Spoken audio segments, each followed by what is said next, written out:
Xin chào cả nhà. Hôm nay mình vô quay review đám cải nha cả nhà. Cải thì cũng được 20 khoảng 20 ngày đó cả nhà. Bữa nay nó có bắp rồi.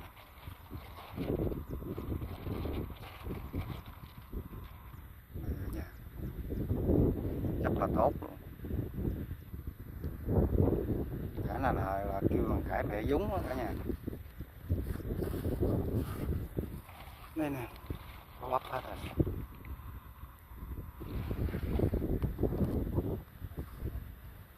Còn bên đây thì cải xạ, người ta kêu cải màng dưa á. Đây nè, đây là cải màng dưa, kêu cải xạ. Chết bên đây, khu đây là cải xạ.